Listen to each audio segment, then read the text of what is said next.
자, 내분비계 공부해 보겠습니다, 선생님. 내분비계에서는 질병이 딱 하나밖에 안 나와요. 어떤 거냐면 바로 당뇨병입니다. 그래서 당뇨병을 공부하기 전에 내분비계에서도 노화에 따른 특성이 있죠. 자, 1번 한번 보겠습니다. 나이가 들면 포도당을 대사하는 능력, 즉 포도당을 소화시키는 능력과 인슐린에 대한 민감성이 증가할까요? 감소할까요?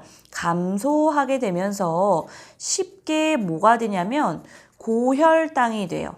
우리가 이제 이게 무슨 말이냐면 우리 몸 안에 이제 장기들이 많잖아요, 선생님. 위도 있고 장도 있고 뭐 여러 가지 장기들이 있는데 그 중에서 요 췌장이라는 애가 있어요. 근데 요 췌장이라는 애는 인슐린이라는 거를 분비하는데 이 인슐린이 뭐냐면 예를 들어서 내가 단 음식을 예를 들어 당을 100짜리 음식을 먹었을 때 이 췌장에서 뭘 하냐면 단 음식이 들어온다. 인슐린을 뿜뿜 내뿜습니다.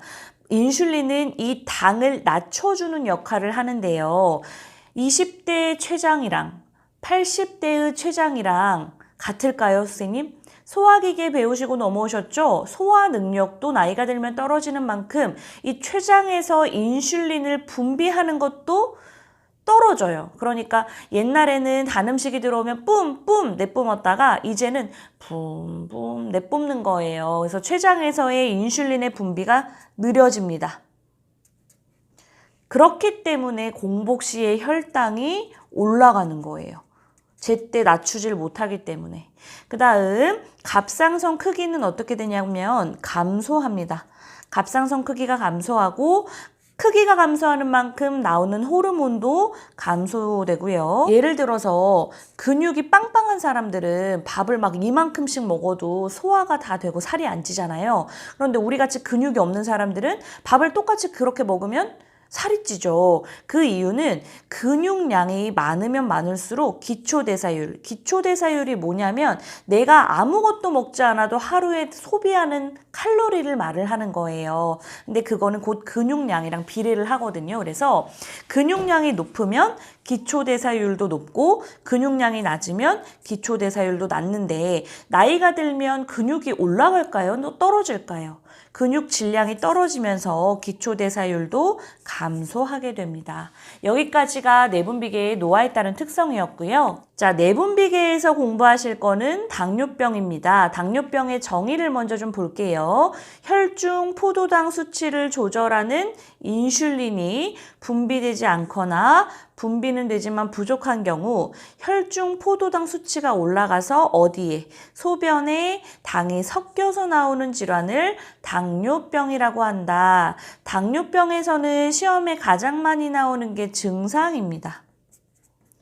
증상 중에서도 저혈당 증상에 관해서 시험에 많이 나오니까 요거 주의 깊게 공부하시면 되겠고요. 인슐린이 태어났을 때부터 아예 없는 사람들이 있어요. 이제 그런 사람들을 일형당뇨, 즉 소아당뇨라고도 하죠. 일형당뇨라고 하고요.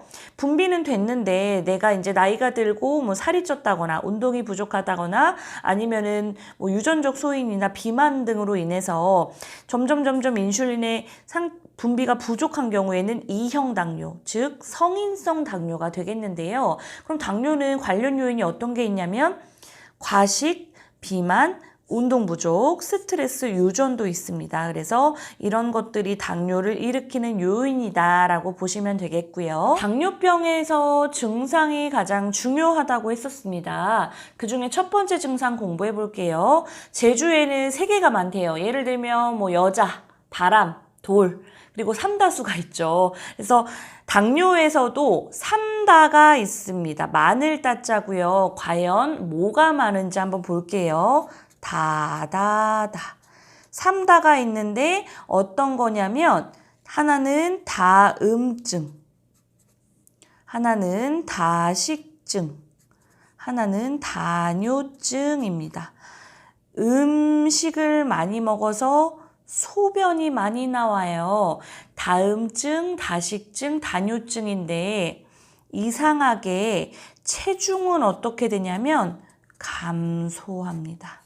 그 다음 2번 두통과 흐릿한 시력, 무기력 등이 있겠고요. 남자가 당뇨에 걸리면 발기부전. 여자가 당뇨에 걸리면 질분비물과 질감염이 증가합니다.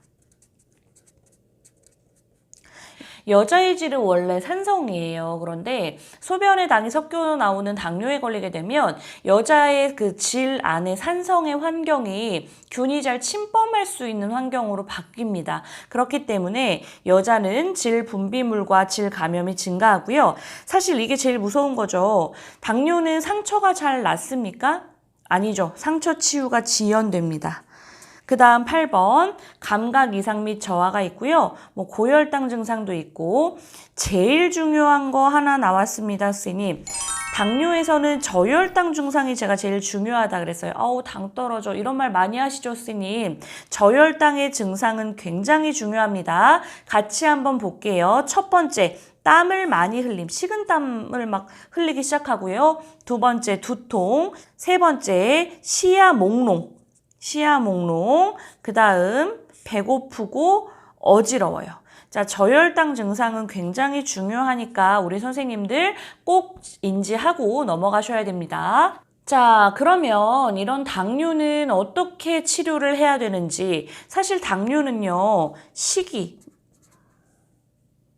운동, 약물이 3박자가 다 잘 맞아야 돼요.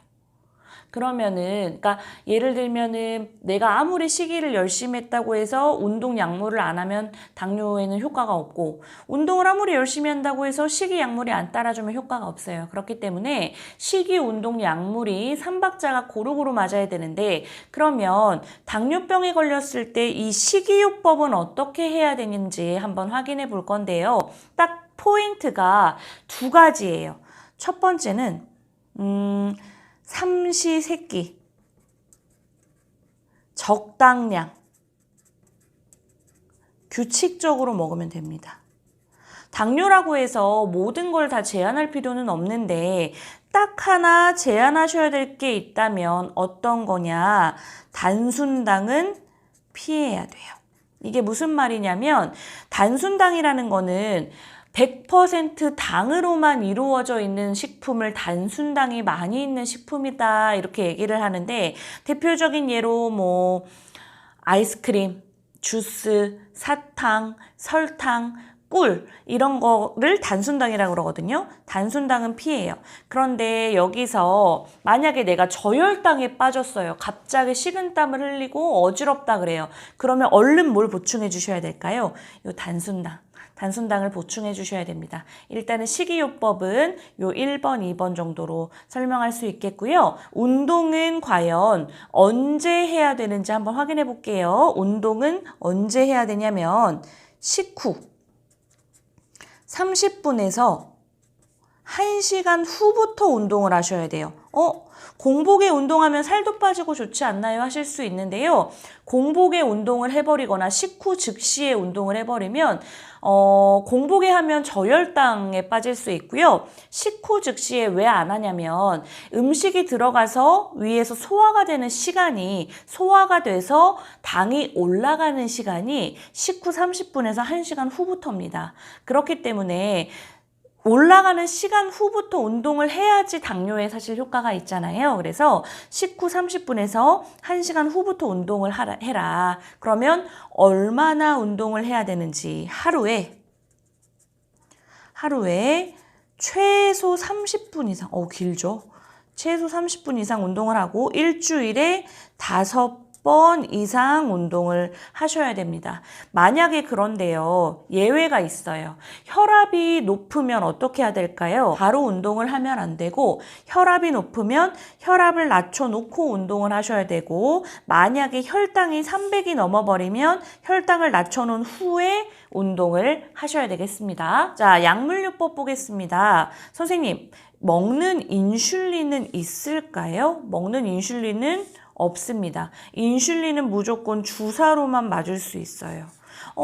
그러면 나 당뇨인데 나는 약 먹는데 나 주사 안 맞는데요 하시는 분이 있죠. 그런 분들은 어떤 경우냐면 아까 제가 설명드렸던 성인성 당뇨, 인슐린이 몸 안에 있기는 한데 좀 부족한 경우, 그런 경우에는 약으로 해결이 되는데요.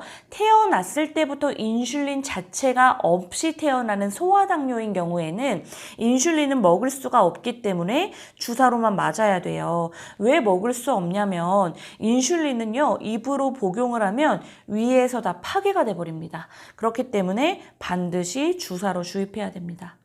마지막 요양보호사는 대상자의 뭘 주의해서 관리를 하셔야 되냐면 대상자의 발을 주의해서 관리를 하셔야 됩니다.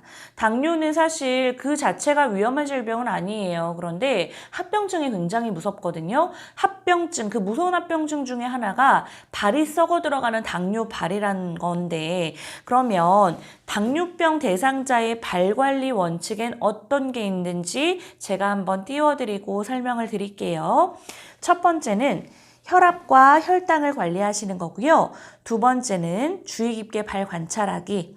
세 번째는 발 씻고 말리기. 네 번째, 발 건조 예방, 양말 착용, 발톱은 일자로 자르기. 왜냐면 둥그렇게 자르면 파고들어서 상처가 생길 수 있으니까요. 그 다음 금연, 차갑거나 뜨거운 곳 노출 금지. 여기까지 해서 당뇨병 대상자는 발을 굉장히 관리를 잘해야 된다로 마무리 짓고 당뇨병은 끝내도록 하겠습니다.